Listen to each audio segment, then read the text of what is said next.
Good morning to all and welcome back to the lecture. So up till now we have covered all the theoretical portion that has to be covered in the belt and wheel turbine. अब आज का हमारा lecture है वो mainly numerical portion से deal करता है, हमारे जो बेल्ट एंड व्हील से न्यूमेरिकल आते हैं।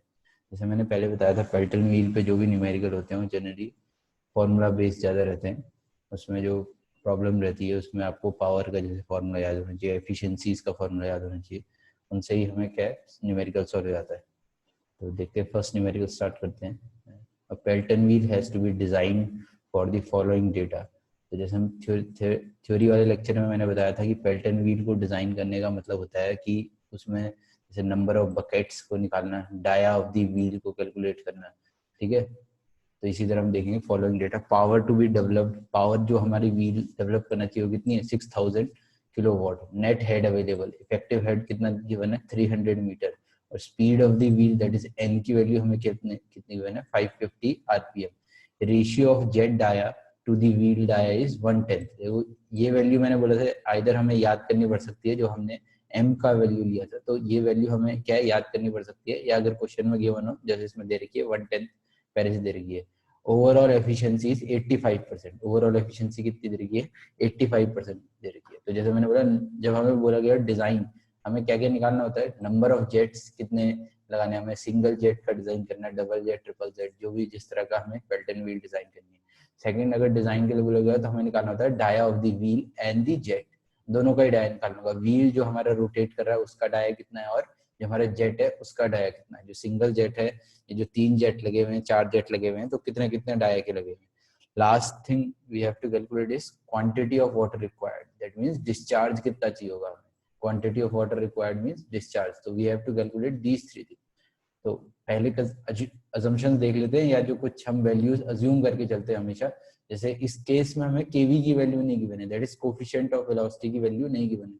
केवी या सीवी जो हम पहले फ्लूइड मैकेनिक्स में पढ़ते थे, तो उसको हम कितना मान लेते हैं यहाँ पे, 0.98। जनरली बेल्ट एंड व्हील में जो जेट यूज होता है उसमें जो केवी या सीवी की वैल्यू रहती है, that is coefficient of velocity की, वो हमेशा कितनी रहती है, 0.98 रहती है। Either it will be given in the question और we have to assume as 0.98। Similarly हमें केयू की वैल्यू बताई थी लास्ट क्लास में या लास्ट लेक्चर में कि स्पीड रेशियो क्या होता है हमारे पास। स्पीड रेशियो की वैल्यू कितनी रहती है, 0.46 थी। ध्यान रखना पंप में कितनी लेते हैं और टरबाइन में कितनी लेते हैं, दोनों में अलग अलग वैल्यू देते हैं। तो अगर हमें वेलोसिटी ऑफ जेट निकालना है तो हमें पता है कि v is equal to that is velocity of the jet और velocity of the water from the nozzle कितना होगा, kv इंटू √2gh। ये फॉर्मूला फ्लूइड मैकेनिक्स में हम पहले देख चुके हैं। kv is equal to cv into √2gh। यहाँ पे देखो h की वैल्यू हमें गिवन है क्वेश्चन में, कितना गिवन है h इज गिवन है 300 मीटर। 300 मीटर का हेड हमें अवेलेबल है टरबाइन के पास। तो इसमें पुट करेंगे केवी की वैल्यू वी हैव अज्यूम है 0.98। तो वेलोसिटी हमारे पास निकल के आ जाएगी। वेलोसिटी कितनी आ रही है, velocity of jet is 75.19 metre पर सेकंड। सिमिलरली सर्कमफ्रेंशियल वेलोसिटी हमें निकालनी हो तो सर्कमफ्रेंशियल वेलोसिटी का formula we know is QU is equal to KU into √2gh. KU here is speed ratio, as we have assumed the value of speed ratio as 0.46। हमने speed ratio की value assume करी। इसमें भी h की value कितनी रहेगी हमारे पास, 300 metre रहेगी। तो ये वैल्यू हमने पुट करी। हमने क्या निकाल लिया, सर्कमफ्रेंशियल वेलोसिटी और टेंजेंशियल वेलोसिटी, और the velocity of the bucket we have calculated as 35.29 metre पर सेकंड। नेक्स्ट हम देखते हैं, next is overall efficiency. Overall efficiency हमें क्वेश्चन में गिवन है, कितनी गिवन है, 85% गिवन है। तो ओवरऑल एफिशिएंसी का फॉर्मूला हमें पहले से ही पता है। ओवरऑल एफिशिएंसी कितनी होती है, जो पावर शाफ्ट को मिली, that is power at the shaft हमारे पास जितनी है, और पावर एट द शाफ्ट जो हमें मिल रही है, डिवाइडेड बाय पावर और the power supplied by the water. जो हमारे पास वाटर आ रहा है नोजल के थ्रू, या नोजल अगर इस तरह से हमारा पेन स्ट्रोक बना हुआ है, यहाँ पे नोजल है हमारे पास, तो पहला लॉस हमने कहाँ पे लिया, नोजल पे लॉस लेते हैं। तो नोजल से पहले जो इस एंड पे पावर है हमारे पास उसकी, और लास्ट में जो इम्पेलर से हमारा शाफ्ट कनेक्टेड है, उन दोनों के बीच का हमारे पास क्या होता है, ratio, that is P upon rho या unit weight of the water multiply by discharge into head. तो यहाँ पे भी हमें क्या है, डिस्चार्ज कैलकुलेट करना है। बोले थे ना डिजाइन करते समय वी हैव टू कैलकुलेट और we have to determine the quantity of water required. तो यहाँ पे हमें क्या कैलकुलेट करना है, डिस्चार्ज कैलकुलेट करना है।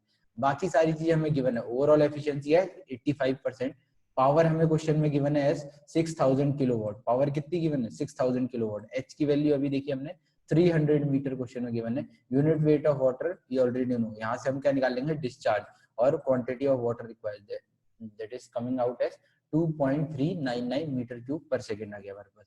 अब टेंजेंशियल और सर्कमफेरेंशियल वेलोसिटी का एक और फॉर्मूला होता है हमारे पास, क्या होता है, u is equal to pi D N by 60।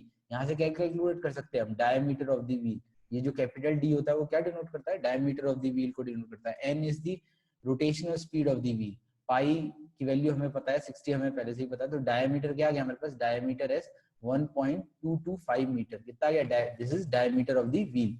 अब डायमीटर ऑफ द व्हील और जेट रेशियो का, या जेट रेशियो जिसे हम कहते हैं, यहाँ पे क्वेश्चन में क्या है, ratio of jet dia to the wheel dia हमें गिवन है, कितना गिवन है, 1/10 गिवन है, that is small D is denoting diameter of the jet, capital D is denoting diameter of the wheel, जो हमने अभी कैलकुलेट किया 1.225, यहाँ पे वैल्यू पुट करी तो capital D that is sorry small D की वैल्यू हमारे पास आ गई, that is diameter of the jet as 0.1225 metre, ये हमारे पास आ गया डायमीटर ऑफ द जेट। देखो अब हमें कितने नंबर ऑफ जेट चाहिए, ये तो सिंगल जेट हो गया, अब इसका हमें क्या पता है, डायमीटर पता है, तो इस डायमीटर से हम क्या निकाल सकते हैं, एरिया निकाल सकते हैं जेट का। कैसे निकलेगा एरिया, देखो यहाँ पे निकाल रखा है एरिया, अगर डायमीटर का जेट का डायमीटर पता है तो एरिया ऑफ द जेट कैसे निकल जाएगा, π/4 इंटू डायमीटर का स्क्वायर। अब यहाँ पे देख लेते हैं total area required for the jet, मतलब अगर हमें डिस्चार्ज पता है और सिंगल जेट की वेलोसिटी हमें पता है या टोटल वेलोसिटी हमें पता है, तो एरिया कितना चाहिए होगा हमें जेट को, टोटल एरिया जेट का कितना रिक्वायर्ड, देखो डिस्चार्ज की वैल्यू हमने निकाल ली है, वेलोसिटी की वैल्यू इससे पहले हमने निकाल ली, वेलोसिटी ऑफ जेट ये निकाल रखा है 75, इन दोनों का कैलकुलेट किया तो हमारे पास एरिया ऑफ द जेट कितना आ गया 0.0319 मीटर स्क्वायर। यहाँ से हमने क्या निकाल लिया, सिंगल जेट का एरिया निकाल लिया इस डायमीटर का यूज करके, तो हमें ये पता है कि टोटल एरिया कितना रिक्वायर्ड है और सिंगल का कितना है, तो दोनों से हमने क्या निकाल लिया 2.7 हमें कितने चाहिए, जेट चाहिए, कितने जेट चाहिए 2.7। अब जो जेट होगा वो क्या है, होल नंबर में लगेगा, इधर इट कैन बी 2 और इट कैन बी 3, 2.7 का कोई लॉजिक नहीं होता, वहां पे 2.7 थोड़ी लगा सकते हो, तो हम कितना जेट लगा लेंगे, हायर साइड को राउंड ऑफ कर देंगे, कम नहीं लेंगे। देखो कम अगर हम लेते हैं तो हमारे व्हील तक, अगर हम यहाँ पे मैं लेता केवल दो ही जेट लेता, तो हमारे व्हील तक क्या होता है, discharge quantity of water reaching to the wheel क्या हो जाती है, कम हो जाती है हमारे पास, तो इसलिए हमने क्या लिया, हायर साइड पे ले लिया, थोड़ा सा डिस्चार्ज हमें ज्यादा मिल जाएगा व्हील पे, ठीक है। तो दिस वाज द क्वेश्चन। देखो हमने सारी चीजें यहाँ पे कैलकुलेट कर ली, नंबर ऑफ जेट्स हमने कैलकुलेट कर लिए, कितने आ गए, 3 नंबर ऑफ जेट्स आ गए, डाया ऑफ द व्हील और डाया ऑफ द जेट दोनों ही कैलकुलेट कर लिया, और क्वांटिटी ऑफ वाटर भी कैलकुलेट कर लिया। इसके साथ हमारा क्या फर्स्ट क्वेश्चन कंप्लीट हो गया। ये ध्यान रखना है, डिजाइन अगर पूछा है, जनरली ये पूछा जाता है पेपर में, अगर डिजाइन पूछा गया है तो हमें क्या क्या चीजें कैलकुलेट करनी होती है, ठीक है। नेक्स्ट क्वेश्चन की तरफ मूव करते हैं। Pelton wheel has a mean bucket of 12 meter per second and is supplied with the water at the rate of 750 liter per second under the head of 35, कितना head given है, effective head is 35, if the bucket deflects the jet through an angle of 160 degree, इसकी value given है, theta की value given है, बताया था deflection angle क्या होता है, theta is equal to 160 degree, find the power developed by the turbine and its hydraulic efficiency.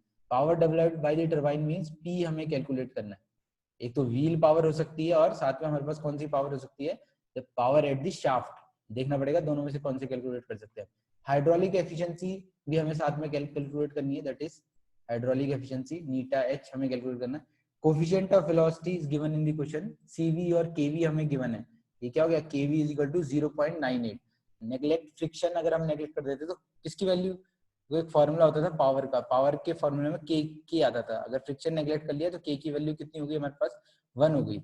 ये लास्ट लेक्चर जब हम work done on the impeller या work done on the wheel calculate कर रहे थे, सॉरी ड्राइव कर रहे थे, तो वहां पे मैंने बताया था के क्या होता है, और फ्रिक्शन अगर लॉसेस को हम नेग्लेक्ट कर दे तो के की वैल्यू कितनी हो जाती है, 1 हो जाती है हमारे पास। Also determine the overall efficiency हमें कैलकुलेट करनी है, if its mechanical efficiency is 80%। तो हम देखते हैं, सबसे पहले हमें क्या कैलकुलेट करना है, power developed by the turbine. तो power developed by the turbine का क्या है, हमारे पास डायरेक्ट फॉर्मूला होता है, power developed by the wheel और power developed by the turbine का हमारे पास डायरेक्ट फॉर्मूला होता है, लास्ट जो लेक्चर है उसमें डेरिवेशन करा रखी। तो power is equal to rho Q into V minus U whole multiplied by 1 plus K cos theta, ये कितना है, दिस इज थीटा, ठीक है। ये क्या यहाँ पे क्या होता है, थीटा होता है, theta is the deflection angle जो हम लेते हैं, थीटा क्या लेते थे, डिफ्लेक्शन एंगल लेते थे यहाँ पे, ठीक है। तो अगर यहाँ पे प्लस वाला यूज किया है, अगर माइनस वाला यूज किया होगा तो डिफ्लेक्शन एंगल लेते हैं। तो यहाँ पे हम क्या कर सकते हैं, इसे बीटा से भी सॉल्व कर सकते हैं। लास्ट क्लास में डेरिवेशन कराई है, उसको एक बार देख लेना। अगर यहाँ पे माइनस होता था, अगर यहाँ पे माइनस का टर्म आता तो हमारे पास क्या था, कॉस थीटा आता। अभी यहाँ पे क्या है, प्लस का टर्म है, तो हमारे पास क्या रहा है कि दिस इज के कॉस बीटा। ये हमारे पास क्या हो रहा है, थोड़ा लिखने में गलती है, के कॉस बीटा हो गया हमारे पास, ठीक है, ये ध्यान रखना। मल्टीप्लाई बाय यू, वी हमें पता है velocity of the jet, you हमें क्या पता है वेलोसिटी ऑफ द बकेट। वैसे यू हमें क्या पता है वेलोसिटी ऑफ द बकेट। के की वैल्यू कितनी है, 1 है। कैसे होगी के की वैल्यू, क्योंकि हमने फ्रिक्शन को नेग्लेक्ट कर लिया है, तो के की वैल्यू कितनी आ जाएगी हमारे पास, 1 आ जाएगी। देखो डिस्चार्ज हमें गिवन है 750 लीटर पर सेकंड, उसको हमने मीटर क्यूब पर सेकंड में कन्वर्ट कर लिया। वेलोसिटी ऑफ जेट का फॉर्मूला हमें पता है केवी इंटू अंडर रूट 2gh। केवी की वैल्यू क्वेश्चन में गिवन है, कितनी गिवन है, 0.98। अगर नहीं गिवन होती तो भी हम 0.98 कंसीडर कर लेते हैं उस वैल्यू को। तो हमारे पास जो वेलोसिटी ऑफ जेट आ गई, कितनी आ गई, 25.68 मीटर पर सेकंड। यू की वैल्यू हमें क्या है, क्वेश्चन में गिवन है, that is velocity of the bucket हमें क्या है, क्वेश्चन में गिवन है। यहाँ फर्स्ट लाइन में देखो, wheel has mean bucket of, जो Pelton wheel has a mean bucket velocity होगा, यहाँ पे क्या होगा, mean bucket velocity of 12 metre पर सेकंड। तो हमें कितने 12 गिवन है, के की वैल्यू 1 ले ली। यहाँ पे जो थीटा था, देखो थोड़ा उल्टा लिख दिया, यहाँ पे क्या आएगा, यहाँ पे बीटा आएगा, और डिफ्लेक्शन एंगल कितना गिवन है, थीटा गिवन है, ठीक है। ये डायग्राम अगर लास्ट तुम क्वेश्चन में जाके, लास्ट जो थ्योरी की डेरिवेशन थी, यहाँ पे ऐसे पेल्टन व्हील बनाया था हमने, ये इसकी बकेट बनाई थी, यहाँ से क्या हो रहा था, ये हमने क्या बनाया था, ये एंटर कर रहा है हमारे पास वाटर, ये डिफ्लेक्ट होके जा रहा है, तो ये एंगल मैंने क्या बताया था, this is your deflection angle. ये कितना एंगल था, थीटा डिग्री का एंगल था। तो यहाँ पे जो हमारे पास ट्रायंगल बनता था, ऐसा कुछ ट्रायंगल बनता था, यहाँ पे जो एंगल बनता था वो क्या बनता था, बीटा 2। देखो रफ स्केच बनाया मैंने, फेयर स्केच के लिए, लास्ट डेरिवेशन चेक कर ले। तो बीटा की वैल्यू कितनी होगी हमारे पास, 20 डिग्री होगी। तो ये प्लस वाला फॉर्मूला यूज किया, इसलिए यहाँ पे क्या है 20 पुट कर दूंगा, वरना डायरेक्टली में क्या कर सकता था, माइनस के cos 160 that is deflection angle put कर लेता। तो वो माइनस जो 1 के कॉस, ये तो के की वैल्यू 1 हो गई, कॉस 160 किसके बराबर हो जाता, प्लस 1 प्लस कॉस 20 के बराबर हो जाता है। देख लेना यहाँ पे मैथमेटिक्स से छोटी। पावर की अगर हमने सारी चीजें पुट करी, ये हमने क्या पुट कर दिया, डेंसिटी ऑफ वाटर, ये डिस्चार्ज पुट कर दिया, कैपिटल वी की वैल्यू हम कैलकुलेट कर चुके हैं लास्ट में, दैट इज 25.68। ये वेलोसिटी ऑफ द बकेट होगी, ये क्या है, कॉस बीटा पुट कर दिया, ये यू हमें पहले से गिवन है। तो power developed by the wheel कितनी आ गई हमारे पास, 238.86 kilowatt. Power developed by the wheel is 238.816 kilowatt हमारे पास आ गई।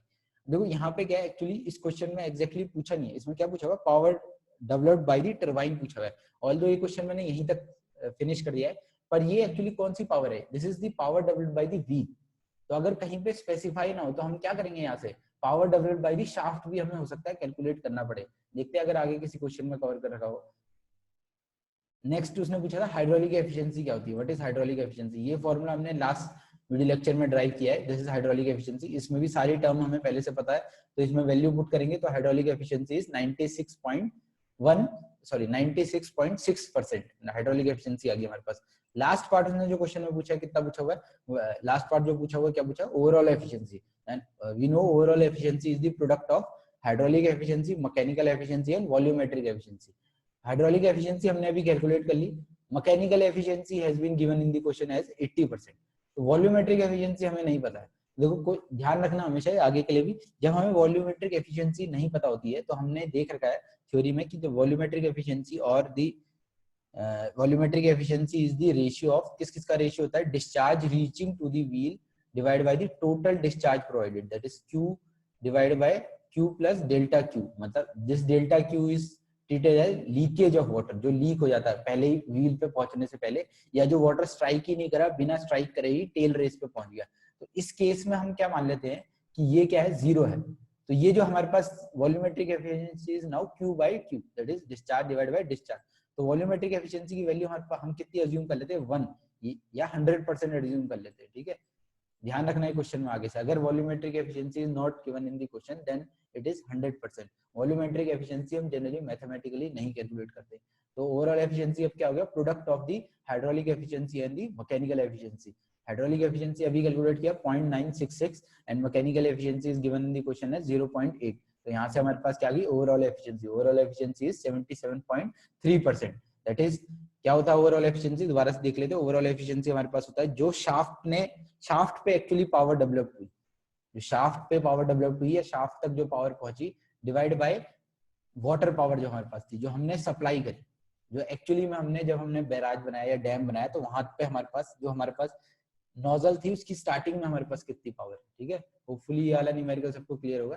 थर्ड न्यूमेरिकल देखते हैं। Third is for the following data were obtained from the test on the Pelton wheel. पहले देख लेते हैं क्या क्या कैलकुलेट करना है हमें। Calculate the power lost. Power loss कहाँ पे, उसने बोला इन दी नोजल, नोजल में कितनी पावर लॉस्ट हुई, रनर में कितनी पावर लॉस्ट हुई और मैकेनिकल फ्रिक्शन में कितनी पावर लॉस्ट हुई।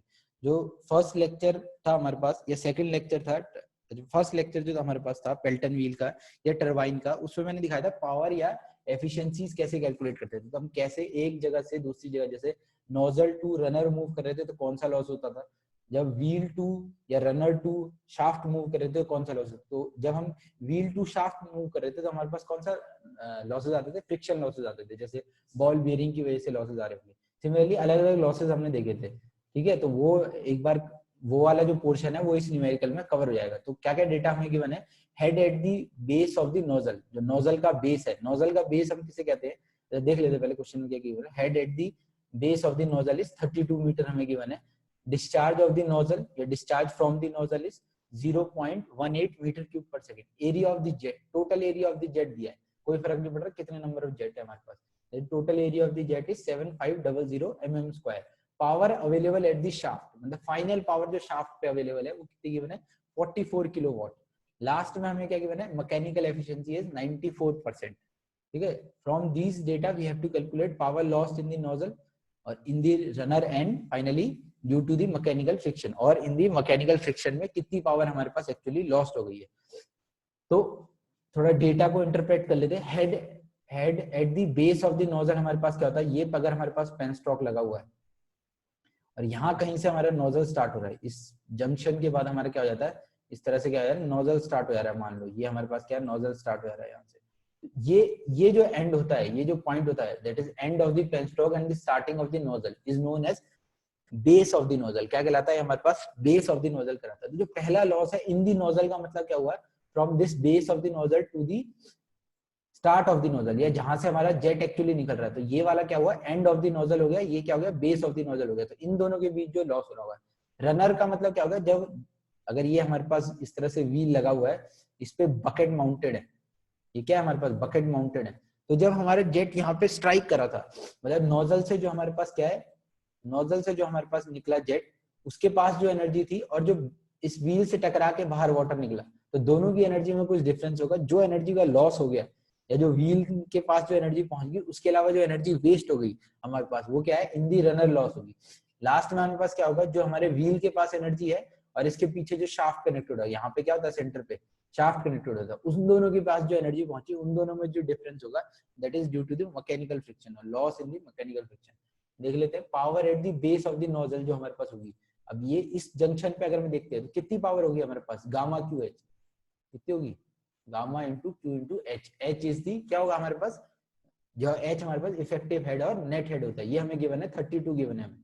ठीक है, तो यहाँ पे हम सारी वैल्यू पुट कर सकते हैं। डिस्चार्ज हमें गिवन है, डिस्चार्ज इज गिवन है 0.18, एच हमें गिवन है कितना गिवन है, 32 गिवन है, और unit weight of water we already know. तो पावर कितनी आ गई at the base of the nozzle as 56.51 kilowatt power आ गई हमारे पास। Velocity of flow through the nozzle हमारे पास कितना है, वेलोसिटी ऑफ फ्लो हम कैसे निकाल सकते हैं, पहले तो हम क्या निकालेंगे, वेलोसिटी निकाल लेंगे। वेलोसिटी कैसे निकालेंगे, this is discharge divide by the area. देखो वेलोसिटी कैसे निकल जाएगा हमारे पास, वेलोसिटी ऑफ द नोजल हमें निकालना है तो कितना हो जाएगा, discharge divide by area, area of the nozzle. Area of the nozzle हमें क्वेश्चन में गिवन है 7500 mm स्क्वायर। तो यहाँ पुट किया, इसको मीटर स्क्वायर में चेंज कर लिया, तो वेलोसिटी कितनी आ गई 24.0 मीटर पर सेकंड हमारे पास क्या आ गई, वेलोसिटी आ गई। तो power at the nozzle exit कितनी होगी, देखो जो नोजल से वाटर बाहर निकल रहा होगा, पेल्टन व्हील के बेसिक में हमने पढ़ा है, जो नोजल से वाटर बाहर निकल रहा है उसके पास केवल कौन सी एनर्जी होती है, काइनेटिक एनर्जी होती है। केवल कौन सी एनर्जी होती है, काइनेटिक एनर्जी होती है। इसका मतलब क्या होगा, power at the nozzle exit क्या हो गया, kinetic energy per unit time या work done per unit time. तो ये कितना हो जाता है, हाफ mv स्क्वायर। m की वैल्यू हमने पुट कर दी, रो इनटू q पुट कर दिया हमने। तो फाइनली हमारे पास power at the exit of the nozzle कितना आ गया, 51.84 किलोवाट हमारे पास पावर आ गई। तो अभी मैंने क्या बताया, power loss in the nozzle क्या होगा, जहां से नोजल स्टार्ट हो रहा है और एंड तक। तो यहाँ पे जो पावर थी वो कैसी थी, बेस ऑफ द नोजल पे जो पावर थी, और यहाँ पे जो पावर है वो क्या है, at the exit of the nozzle. इन दोनों को हमने अभी कैलकुलेट कर लिया। तो जो फर्स्ट पार्ट उसने पूछा हुआ है, जो हमारे नोजल में कितना लॉस हुआ, कितना लॉस हो गया, 4.67 किलोवाट का लॉस हो गया। नेक्स्ट देखते हैं मैकेनिकल एफिशिएंसी क्वेश्चन में गिवन है। तो मैकेनिकल एफिशिएंसी क्या होती है, और मैकेनिकल एफिशिएंसी में कौन कौन से लॉसेस कंसीडर होते हैं, loss due to the mechanical friction और friction in the ball bearing जो हमारे पास होता है, that is between the connection of the runner और व्हील टू दी शाफ्ट और व्हील के बीच जो कनेक्शन में लॉस हो, वहां पे जो पावर का लॉस होता है, that is shaft power and divide by the power developed by the runner. तो हमारे को देखो शाफ्ट पावर क्वेश्चन में गिवन है, that is 44, mechanical efficiency given है, तो हम क्या निकाल सकते हैं, power developed by the runner. Runner ने एक्चुअली में कितनी पावर डेवलप करी, वो क्या हो गया, 44 पॉइंट डिवाइड बाय 0.94, ये क्या है हमारे पास, मैकेनिकल एफिशिएंसी है। तो power developed by the runner कितना आ गया, 46.81 किलोवाट हमारे पास power developed by the runner आ गया। लास्ट हम देखते हैं power supplied to the runner. Power supplied to the runner अभी देखा हमने कितनी पावर सप्लाई होगी, जो वाटर जो यहाँ पे पावर आएगी वही तो सप्लाई हो जाएगी। इसके बाद डायरेक्टली हमारे पास क्या होगा, व्हील लगा होगा, व्हील की बकेट पे कितनी पावर स्ट्राइक कर रही होगी, जो kinetic energy of the jet होगी। तो kinetic energy of the jet कितनी कैलकुलेट करी हमने, 51.84, कितनी कैलकुलेट करी, 51.84। देखो जो लॉस हो गया हमारा रनर पे, वो कितना लॉस हो गया, जो रनर ने फाइनली पावर डेवलप करी और जो पावर उसको मिली थी, that is power supply to the runner minus power developed by the runner. इन दोनों का ही देखो हमने क्या किया, डिफरेंस निकाल लिया। तो कितना आ गया, 5.03 किलोवाट हमारी पावर लॉस होगी। लास्ट हमारे पास क्या है, power loss in the mechanical friction. Mechanical friction में कितनी लॉस होगी, जो एक्चुअली में रनर ने जनरेट करी पावर, मैंने क्या बोला, जो मैकेनिकल फ्रिक्शन में पावर लॉस होती है वो कहाँ पे होती है, बॉल बेयरिंग्स में जो लॉस होती है।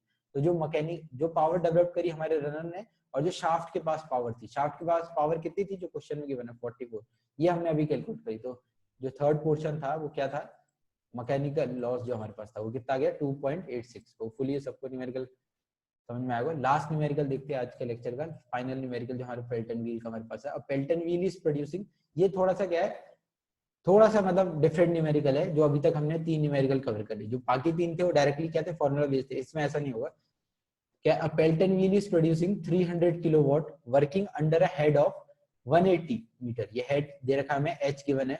ये क्या है, power produce, Pelton wheel is producing मतलब जो रनर ने पावर प्रोड्यूस करी, है कौन सी पावर है, ध्यान रखना, व्हील ने जो पावर प्रोड्यूस की, दैट इज रनर ने जो पावर प्रोड्यूस करी, शाफ्ट पावर की बात नहीं कर रहा है, that is power produce by the runner. यहाँ पे कौन सी पावर की बात कर रहा है, रनर की पावर की बात कर रहा है, ठीक है। Working under the head of 180 metre with a discharge of 0.2 metre cube पर second, compute the hydraulic efficiency and velocity of the wheel at the outlet and the inlet. मतलब हमें क्या कैलकुलेट करना है, we have to calculate VW1 and VW2, हमें VW1 and VW2 को calculate करना है, and the mean velocity of the mean bucket speed हमें कैलकुलेट करनी है, that is we have to calculate U। हमें क्या कैलकुलेट करना है, U कैलकुलेट करना है, और साथ में यहाँ क्या कैलकुलेट करना है, hydraulic efficiency we have to calculate. एक कोएफिशिएंट ऑफ वेलोसिटी है CV, हमें क्वेश्चन में गिवन है, कितना गिवन है, 0.985 हमें क्वेश्चन में गिवन है। एंगल ऑफ डिफ्लेक्शन थीटा हमें क्वेश्चन में गिवन है एज 165 डिग्री। लास्ट में क्या बोला गया, relative velocity at the exit is equal to relative velocity at the inlet. ये क्वेश्चन में हमें गिवन कर दिया गया। इसका मतलब फ्रिक्शन लॉसेस को क्या कर दिया उसने, नेग्लेक्ट कर दिया है। के की वैल्यू कितनी मान ली है, 1 मान ली है, ठीक है। होपफुली सबको क्लियर होगा के की वैल्यू कैसे 1 मान ली है। तो हम पहले क्या बना लेते हैं, इस क्वेश्चन में देखो डायरेक्टली पावर का ये वाला फॉर्मूला हम यूज नहीं कर पाएंगे। यहाँ पे जो पावर का इससे पहले क्वेश्चन में यूज किया था, ये वाला फॉर्मूला यूज नहीं कर पाएंगे। तो हम कहाँ से स्टार्ट करेंगे, हम बेसिक्स से स्टार्ट करेंगे। इसमें जो एक्चुअली में हमने जब पावर का वाला फॉर्मूला ड्राइव किया था, तो हमने वेलोसिटी ट्रायंगल सॉल्व किए थे। क्यों, क्योंकि हमें क्या कैलकुलेट करना है इसमें, हमें एक्चुअली में क्या कैलकुलेट करना है, VW, यहाँ पे हमें क्या कैलकुलेट करना है, VW2 और VW1 की वैल्यू कैलकुलेट करनी है। इसलिए हमें क्या करना पड़ेगा, वेलोसिटी ट्रायंगल्स को सॉल्व करना पड़ेगा। होपफुली ये डायग्राम सबको क्लियर होगा। ये डायग्राम वेलोसिटी ट्रायंगल का for the Pelton wheel. Deflection angle कितना गिवन है, 165 गिवन है। तो डिफ्लेक्शन एंगल अगर 165 गिवन है, तो याला एंगल हमारे पास कितना हो गया, 15 डिग्री। याला एंगल कितना हो गया हमारे पास, 15 डिग्री हो गया। तो 15 डिग्री याला एंगल हो गया, तो हमारे पास ऑटोमेटिकली जो बीटा की वैल्यू हो गई है वो कितनी हो गई है, बीटा इज 15 डिग्री। तो अब हम देखते हैं, तो power developed by the wheel हमें क्वेश्चन में गिवन है, दैट इज 300 किलोवाट। VW1 हम डायरेक्टली कैलकुलेट कर सकते हैं। यहाँ पे अगर वेलोसिटी ट्रायंगल को सॉल्व करेंगे तो VW1 will be equal to क्या हो जाएगा, V1 हो जाएगा। क्यों, क्योंकि अल्फा 1 की वैल्यू कितनी मानते हैं हम, पेल्टन व्हील के केस में 0 डिग्री मानते हैं। अल्फा 1 की वैल्यू हम अज्यूम करते हैं 0 डिग्री। तो VW1 will be equal to V1, और V1 का या वेलोसिटी ऑफ द जेट का फॉर्मूला हमें पता है kv is equal to √2gh।